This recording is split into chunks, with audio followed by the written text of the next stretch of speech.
there's no magic unicorn to hiring a person overseas that can do everything for you, right? So making sure that you're hiring people for specific jobs, ideally things that they really love doing, and that they have both the hard and soft skills to do that job. So first of all, making sure that you're hiring for the right skill set and hire more than one person rather than hiring someone who will possibly do the other job you asked them to do. You're the visionary, you're the decision maker.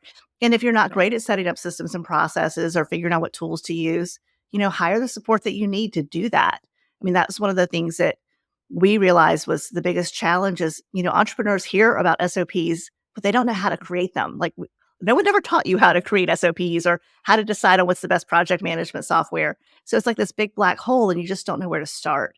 So it's just so important to realize that you don't want to outsource your problems. And that person who's working for you works for you. They're not there to run your business or, like you said, to solve your problems. We lead people, we manage tasks.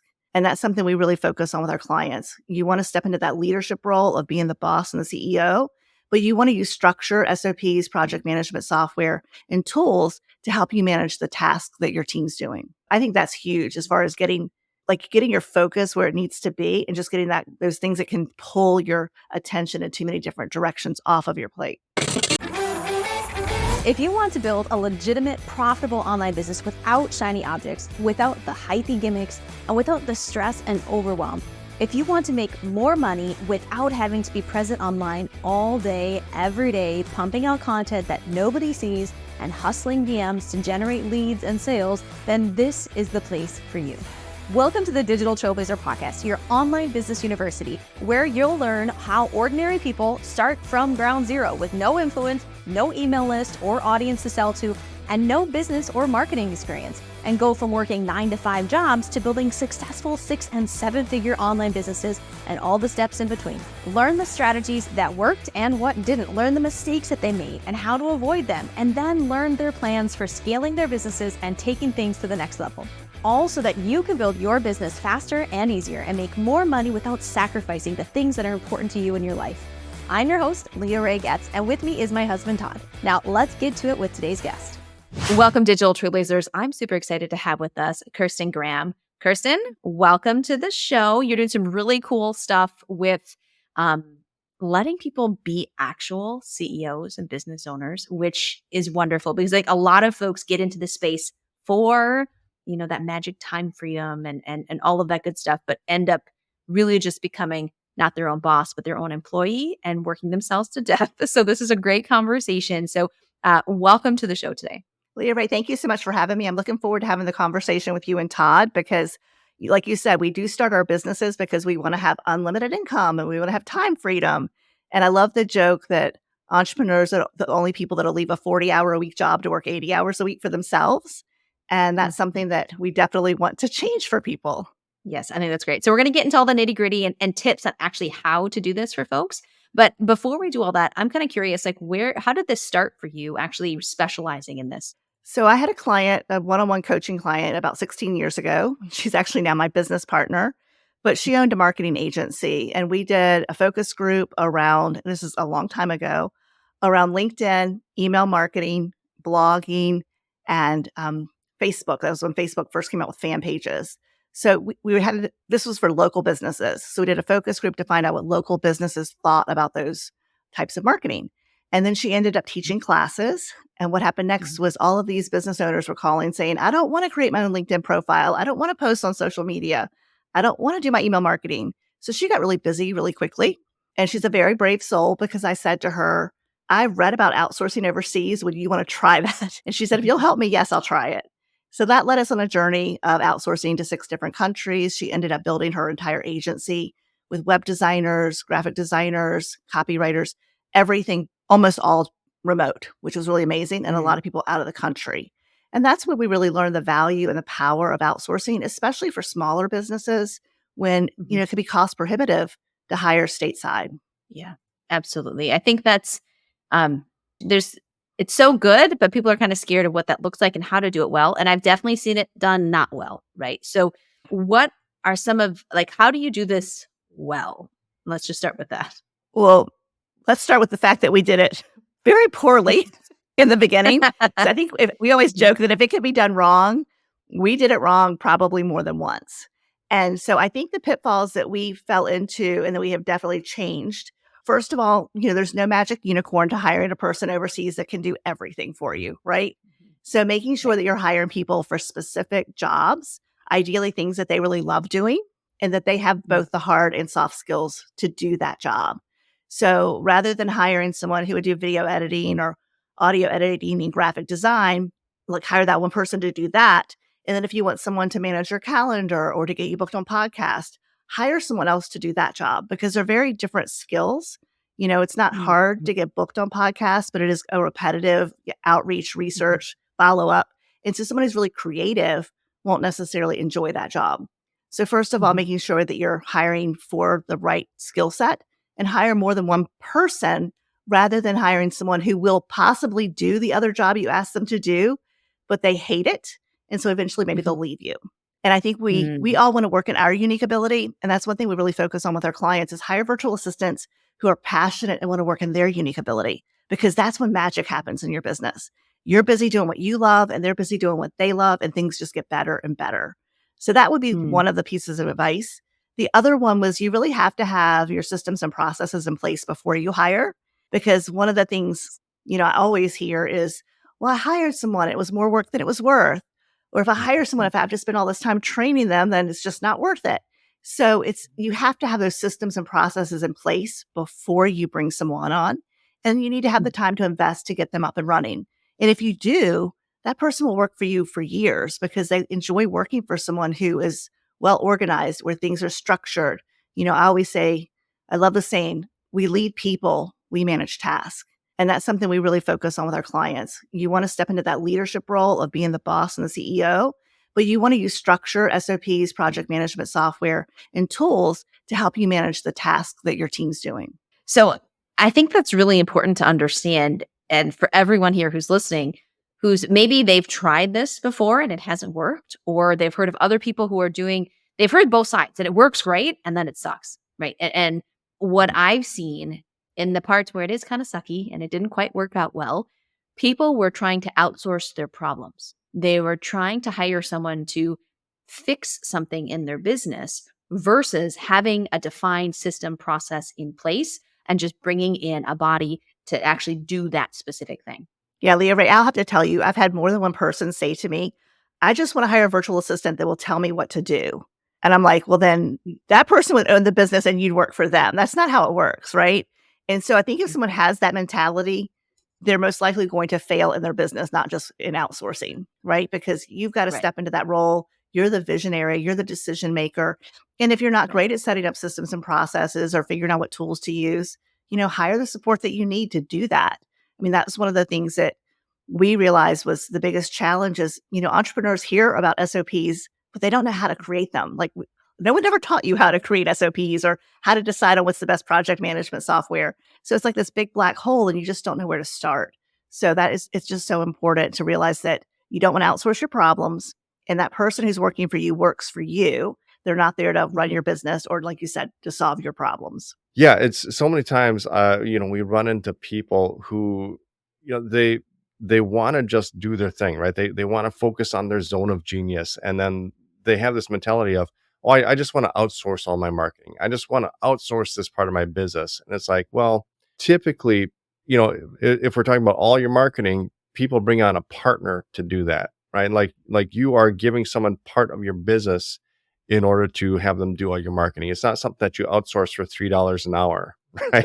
So that's, and like you said, it's not something where you want to hire one person to do everything. If you're going to truly outsource this, right? You want to find somebody that's specifically going to do your website, and then find somebody else that maybe is specializing in running ads, and then find somebody else that specializes in, your copywriting. Right. And so you've got all these different people that are specializing in these different things rather than one person that's actually managing it and doing it all. Because something like that is more like a partner rather than something that you just outsource, right? Absolutely. Yeah.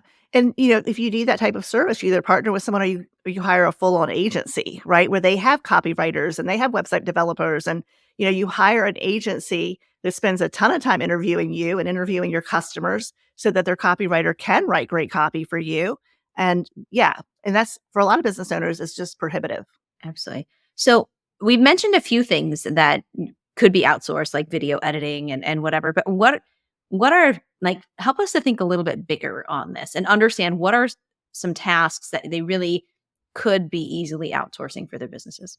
Well, again, it depends on the task that you created structure around. So I think that's the Mm, biggest thing to realize. We really focus on having our clients outsource marketing tasks and not, again, not the strategy, not the content strategy, but just the task that it takes to produce a YouTube video or create social media posts or set up those emails to go out or, create that funnel, as long as you're giving them the direction on what you want them to do. So we try to focus on kind of staying in our lane, which is marketing and outsourcing. So things like, getting sales calls booked, having a virtual assistant book you on podcasts, having a virtual assistant assist you if you're running a podcast, things like that. But there's so many things that you can outsource. I mean, obviously, I think a lot of people, the first thing they outsource is maybe they hire a local bookkeeper. That is a form of outsourcing, you know? true. And if you're getting busier in your business and you're making more money, outsource some of your domestic things too. Hire someone to clean your house, hire someone to do your food shopping. So we don't always just talk about outsourcing just business tasks. But when it comes to what we focus on with our clients, we always focus on marketing because I feel like that's what gives them the highest return on investment. As long as they know what they're selling, they know who their ideal client is, and they have their value proposition and everything in place. Okay. So do you feel like because we've seen people do really well with like, we work with someone like on their copy and their strategy, but they have a VA that now actually like sets up the funnel and like sets up X, Y, and Z, and they do the technical, just, putting the pieces together sort of thing. Do you find that non-native English speakers, right, people who would be doing overseas VA type work, copywriting, is that something that makes sense to outsource or not? We've never had a lot of success with it, to be honest. We've tried over the years, but I do feel like even for those of us who are English speaking, copywriting is a unique skill, right? And I Yeah. feel like it's like anything else, it's a very unique ability. And if someone has that really powerful ability, then that's a skill that you would want to hire them for or partner with them on. But I think it's really hard, especially since, a lot of business owners, again, they don't know how to position their customers' problems. They kind of focus on what they sell rather than how it actually helps their customers. And so there, I think, are a lot of reasons why, as business owners, we're not always great at writing our own copy. I have a business partner, and I know you guys are business partners, so I don't know if you can speak to this at all, but we joke that when we're trying to write copy, we bicker like 6-year-olds, because we have very different voices. So even in a Mm, situation like ours, we often hire a copywriter so we don't, kill each other. that makes sense. I have a built-in copywriter in Todd, so I just tell him my thoughts and I let him go to town and trust in his stuff. But yeah, having a partner is adds some complexity to the mix, and then having one that you're married to adds some extra complexity to the mix. But it also keeps things lively and fun, right? And it's so exciting. I Yeah, think that, you guys are sharing in this passion of building this business, which I think is just amazing. absolutely. Wouldn't have it any other way. So let's kind of go back to what you mentioned about SOPs and documenting your process. Is that something that you like help people to learn, like do that, and you can give some tips and advice on how to actually really create a good SOP and prepare themselves for outsourcing? Sure. Yeah. So for us, we give our clients all of our SOPs because, again, from the backside of the agency, we're able to provide the SOPs and then we train their virtual assistants on how to use them. And then we teach them how to manage the virtual assistant through those particular workflows. But when it comes to SOPs, I love the saying if you do something more than 3 times and it has more than 3 steps, you need to document it. And sometimes I think when we think about SOPs, it seems like this big thing. But if you can think about every time you do something, ask yourself that question: do I do this more than 3 times? And are there more than 3 steps? And if so, let me take a minute or two to document this. And then most importantly, figure out where you're going to put it. So when you need it, you know where to find it. So that's probably the biggest thing, is finding a structure. Trello, I think, is a great free project management software for a lot of people if they want to get started. They can set up a board maybe for their marketing task and set up a board maybe for their admin task, and then just start documenting those things in something as simple as a card. So I think there's a lot of ways to do it, but I think if you look at it as the big, big picture of documenting everything, it's overwhelming. So I would just encourage people to start with just whatever task you're doing today. Ask yourself that question: do I do it more than 3 times? Does it have more than 3 steps? And if you have time, document it. and then find a system to start storing those things. So I know for a lot of people, like when they get to the point where, they've got their systems documented, right? They're ready to start bringing people on to kind of take the more of the load off of their shoulders, and so that they can focus on more important things in their business. When people are looking to make their first hire or their first couple of hires, what should they really look at focusing on, or what would you suggest should be their first couple of hires if they're doing an online business, selling digital products, coaching courses, things like that? For that type of a business, what do you see as like the first couple of hires that they're going to make? Well, I guess if they're selling something higher ticket where they have a sales call, they may want to hire a virtual assistant who could help them go get calls booked for those sales calls. If they're selling something lower ticket where they're using funnels, they may want to hire somebody who could help them track their numbers and their metrics so that they could constantly look at that and improve things as they go. Or help them with content creation in the sense that, if you're creating your content, not your copyrighted content, but just your YouTube videos or your podcast or the things that you might use for social media posts, that's something that you would create, but then your virtual assistant you take care of all the editing and posting and things like that. So hiring someone that can support you in the tasks that take a lot of time. But I think the other thing is, again, you have to figure out what your strategy is to determine what you would hire help for first. Yeah, because I'm glad you said that, because I know in our business, like when we look at the things that take up the most time, but really don't add that much value to bringing in more customers or clients, like the video editing is for us, especially like with the podcast. Like we do the actual recording of the episode is, maybe it takes up an hour of our time. But if I was to do the editing and the production and posting and doing all the copywriting for the show notes and all, I mean, that's about a 4 to 5 hour process sometimes just for one episode. And if we do 2 episodes a week, well, that's 10 hours out of a 40-hour work week. So being able to outsource like something like that, like, yeah, that's one of the first things that we want to look at. I know also for us in our business, like some of the first hires we made were just managing social media, right? Creating posts, posting them to social media, managing comments and things like that. That was another thing that was one of our very first hires. And then also, like you said, the appointment setting, hiring people to set our appointments, qualify the people who are requesting calls with us, just to take the load off our shoulders so that we can take more sales calls. Because that's the other thing that I think people don't realize is that when you look at your calendar and how many sales calls you can take, if it's just you, well, you have to also keep in mind that setting those calls takes up time in your day as well. And so for us, hiring that call setter allowed us to take twice as many sales calls because they were doing all that front end work for us. And I know you guys have a fairly large Facebook group too. I think that having a virtual assistant who, like you said, posts in there and comments back to people or reaches out to you and says, hey, I don't know if you saw this comment, but I think it's important for you to reply back to this. So yeah, I think just having someone who can do all of those tasks and stay on top of things so that you can focus on being present on your sales calls. So not only are you getting more sales calls booked because of your appointment setter, but you're also more present because all of the little back end things are getting done. And you know that you have someone who is going to reply back to a comment in a fairly reasonable time. So you're not constantly looking to find out, well, do I have LinkedIn comments and Facebook comments and Instagram comments?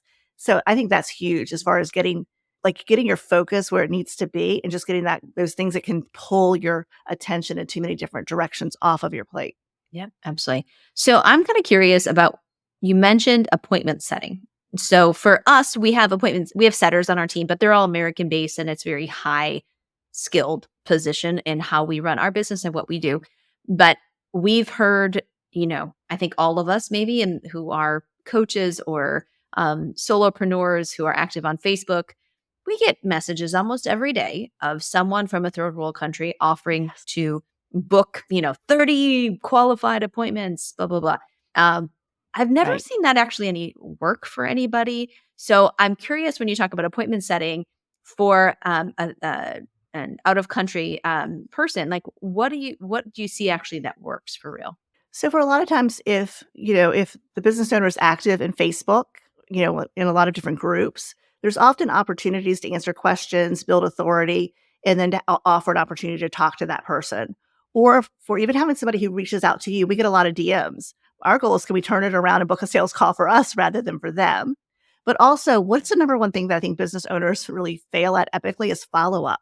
So if you have a phone appointment setter, because sometimes I think automated messaging is fantastic. We were talking about that before the call. The funnels that we have and all the workflows and the automation is amazing.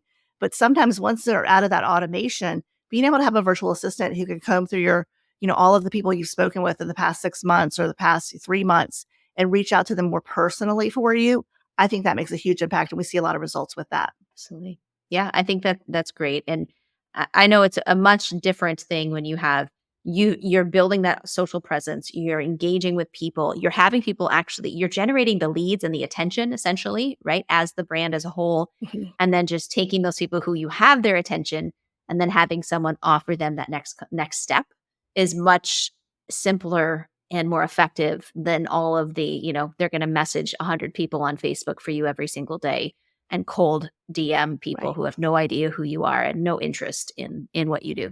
Well, I think social media is social. So we've got to be willing to be in relationships, and again, most of our clients are somewhat active on their social. So they're not just setting it and forgetting it. Like they are somewhat involved in obviously in the overall strategy, but making sure that, you understand the virtual assistant understands the value of relationships. I mean, these are people we're talking to. They're not just numbers. They're not just someone in your database, so it's really important to think about the relationship. And we do focus a lot on that side of the business. Awesome. So like, for those who are ready to, they got their processes, they've got their SOPs, kind of just tips or advice do you feel like they really should understand to do this successfully? Yeah, have a great interviewing process. So in other words, once you have that full job description with hard skills and soft skills, use that to write your job post. And then whatever posting sites you decide to use for that with the onlinejobs.ph is a great site. But post your job, but also then have an interviewing process, making sure that Mhm. you're looking at each candidate. And I would say, I hate to say, but kind of weeding out people right off the bat that are not ideal, and then having a really Mhm. strong process for how you're going to go about it.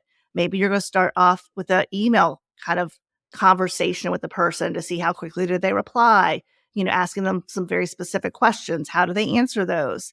And then eventually you're Mhm. going to set up that interview with them. We recommend having a series of questions so you can kind of compare apples to apples, but also just Mhm. having that conversation of feeling like what kind of feeling do you get for that person?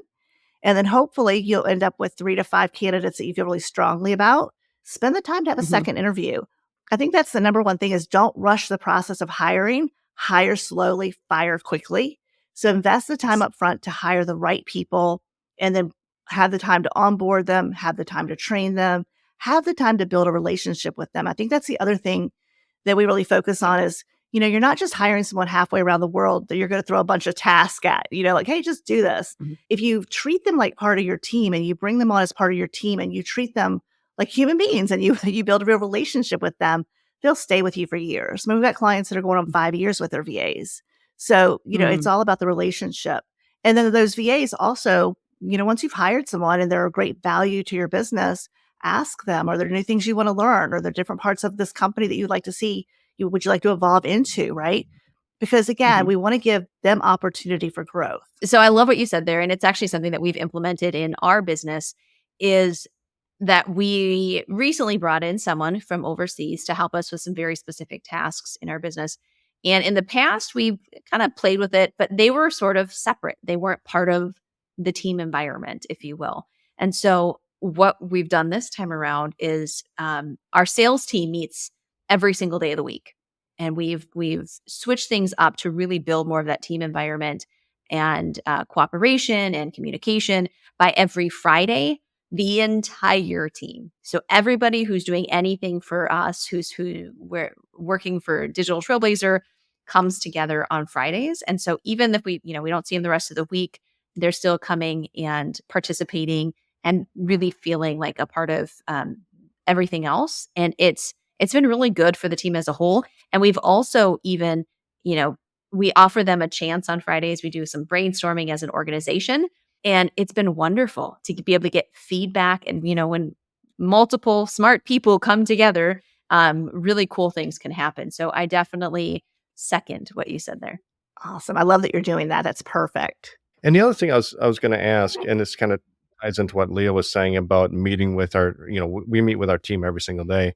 But when you're first starting out, like I know a lot of people, especially if you're a solopreneur and you've never hired employees or worked with other employees before, and you're doing a virtual business, a lot of people maybe don't know like what type of expectation to set as far as, how often should I meet with, with my team, or even if it's just one person that you've hired, how often should you meet with them? What kind of structure should you set up? Because for us, it was our very first hire did not go well.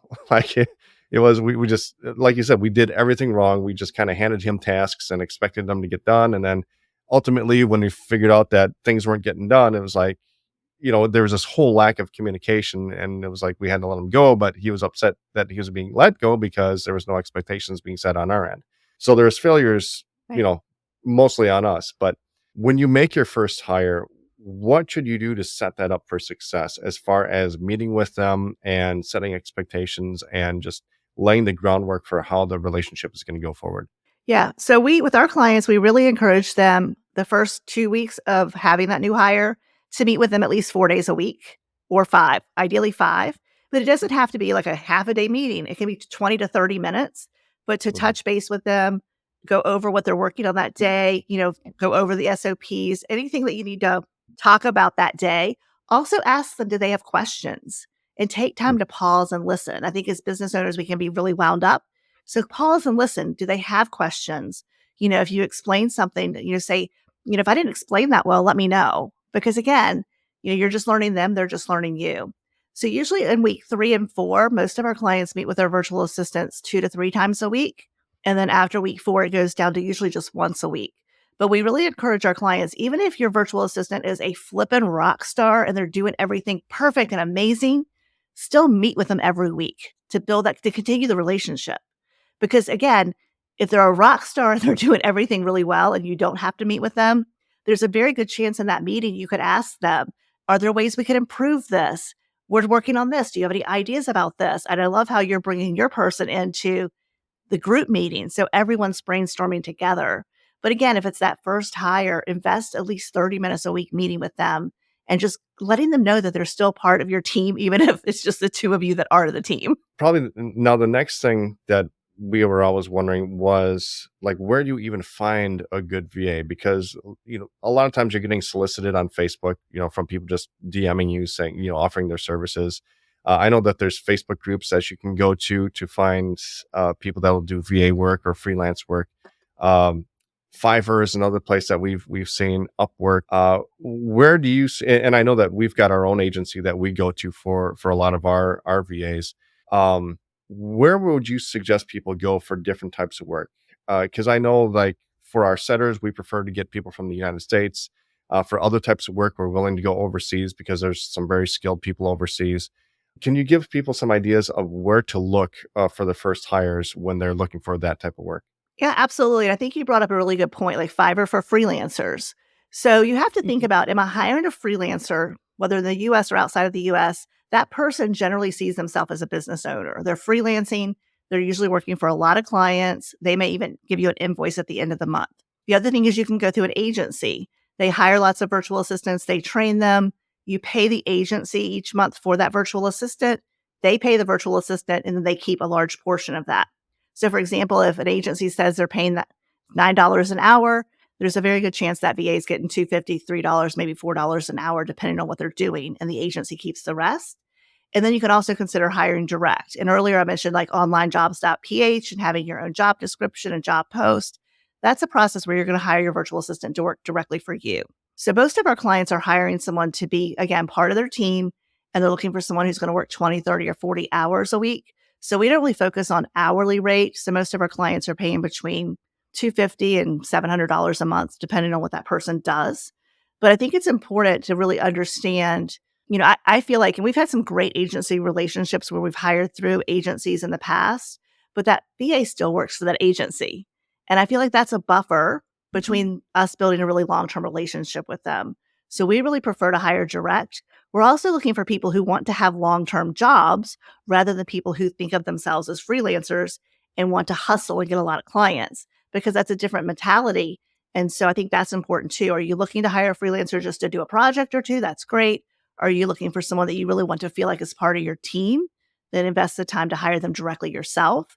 If you really don't have the time to hire and you're in a position where, paying $9, $10 an hour is fine, and you're still going to have overseas help, go through an agency. So I don't think there's anything wrong with any of those three options, but it's just what's best for you. Yeah. And that price point that you mentioned, yet somewhere between 250 and 750 a month for someone to work for you 20 to 40 hours a week. Like, that is super affordable. Like, I know in our business, the way that we think about it is that, okay, well, that's one course sale, right? Can that, and the way we justify that is, if we bring this person on, can they free up enough time, or can they provide enough value that we're going to make one extra sale a month, right? And if the answer is yes, then it's like, okay, no brainer, let's hire this person. And I think at that price point, it's real easy to say yes, to say, yeah, they can free up enough of my time where it's worth it to bring them on. Yeah. And Todd, I think some of the things that we love is, we have had clients that reach back out to us years later and say, I'm just so excited. My virtual assistant bought a home, right? And they're very proud because they've had that virtual assistant on their team for a long time and they're really committed to them. And, most of our clients are very generous with bonuses and giving them paid vacation and time off. So they're really proud of that. One of our VAs a couple of months ago, we were chatting, just kind of like casually chatting at the end of our meeting that day. And she said, oh, by the way, I was able to buy the air conditioner that I wanted to get. I was like, oh, that's fantastic. And she goes, actually, I bought one for my room and one for my parents' room, and I was able to get the generator. So she said, I never thought that I would be able to afford one air conditioning unit, right? And so that's the type of thing where you change lives. And so for us, yes, we're very, very committed to helping our clients to learn how to outsource, to become great leaders and bosses, to get a great ROI on their investment of their VAs.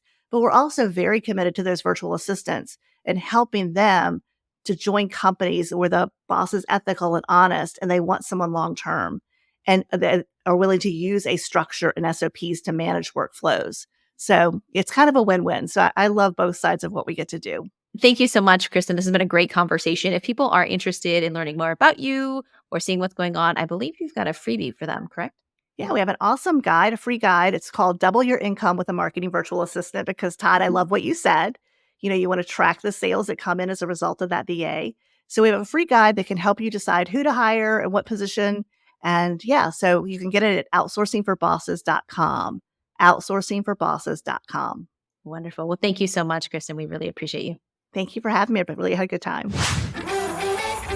You've been listening to the Digital Trailblazer podcast. For show notes and information about today's guest, head to digitaltrailblazer.com. Now, if you love this episode, if you got some value, make sure you leave us a review and subscribe.